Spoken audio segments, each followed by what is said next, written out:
महाराष्ट्रामध्ये सध्या विधानसभा निवडणुकीची रणशिंग फुंकलेली आहे। निवडणूक मोठ्या रंगात आल्याचे दिसून येत आहे। सर्वच मतदारसंघामध्ये निवडणुकीच्या प्रचाराचा धडाका सध्या सुरू असल्याचे दिसत आहे। परळी विधानसभा मतदारसंघ महाराष्ट्रातील एक प्रतिष्ठेचा समजला जाणारा विधानसभा मतदारसंघ आहे।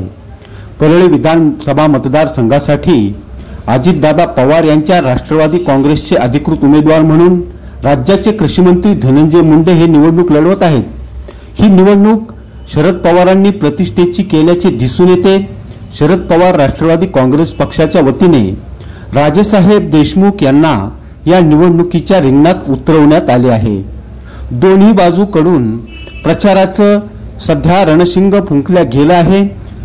लोकांमध्ये जाऊन घराघरापर्यंत जाऊन आपल्या विजयाची खात्री करण्यासाठी आणि लोकांचे मत परिवर्तन करण्यासाठी प्रचाराने जोर धरलेला दिसून येत आहे। आपापल्या पक्षाच्या कार्यकर्त्यांच्या फळीच्या माध्यमातून आणि त्याचबरोबर स्वतः जाहीर सभा, कॉर्नर सभा, संवाद बैठका घेऊन दोन्ही उमेदवार आपल्या विजयासाठी प्रयत्न करताना दिसत आहेत। याच अनुषंगाने दोन्ही परिवारातील कुटुंबीय सुद्धा आता प्रचारात उतरल्याचे दिसून येत आहे।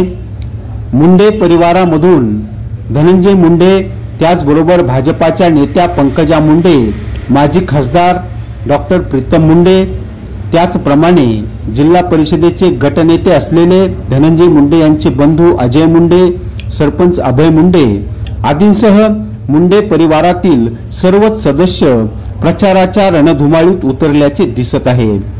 नामदार धनंजय मुंडे यांच्या सुविद्य पत्नी सौभाग्यवती राजश्रीताई मुंडे याही प्रचारामध्ये उतरलेल्या असून ठिकठिकाणी जनसंपर्क करून त्या नागरिकांना धनंजय मुंडे यांना विजयी करण्याचे आवाहन करत आहेत।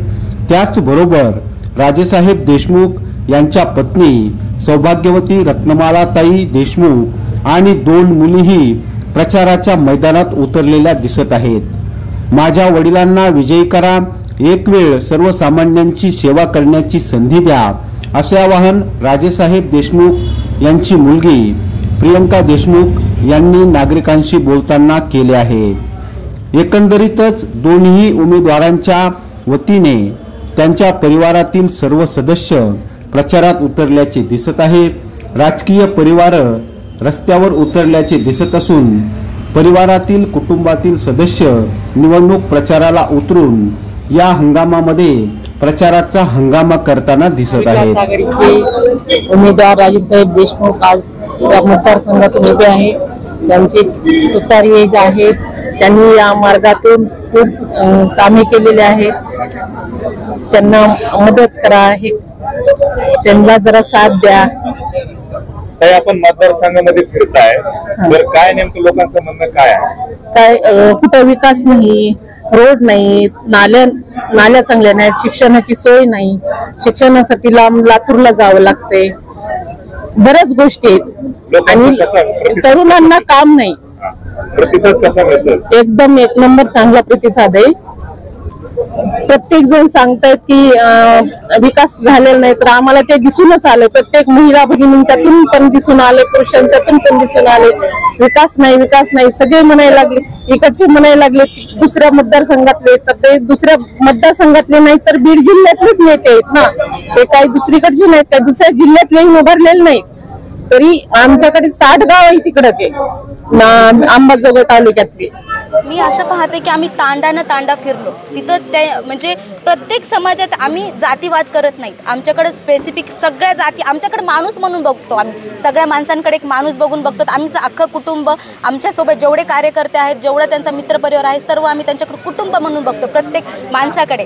तर आमचं त्यांचे जे प्रश्न आहेत की त्यांना पाणी नाही, सुविधा नाही आहेत, त्यांना कुपन सुद्धा मिळाले नाहीत। म्हणजे सामान्य लोकांनी ज्यांना की आता शेतात त्यांचा माल सुद्धा नाही, त्यांना कुपन मिळत नसेल तर त्यांनी काय खायला पाहिजे, काय खातील ते, एवढा जर तुम्हाला विचार नसेल आणि तुम्ही कृषी मंत्री म्हणून घेता स्वतःला, तर तुम्ही हे लाजिरवाणी गोष्ट आहे तुमच्यासाठी। ही गोष्ट खरी बघायला गेलं तर काय समस्या आहेत, काय पाहिजे? समस्या म्हणजे रात्र गेलो तर तिथं लाईटी नाही आहेत। लाईट नाही म्हणजे ही आज 21व्या शतकातली सर्वात मोठी गोष्ट की तिथं लाईट नाही, तर म्हणजे शिक्षकांनी शिकायचं कसं, म्हणजे विद्यार्थ्यांनी शिकायचं कसं, विद्यार्थ्यांचा विकास कसा होईल, त्या भागातला हे विचार करणं त्यांचं म्हणजे आपल्या सर्वांचं कर्तव्य आहे आणि ह्याच्या खातीर तुम्ही सर्वांनी म्हणजे विनंती आहे सर्व लोकांना की प्लीज एवढ्या वेळेस राजसाहेब देशमुखांना तुम्ही विजय करा.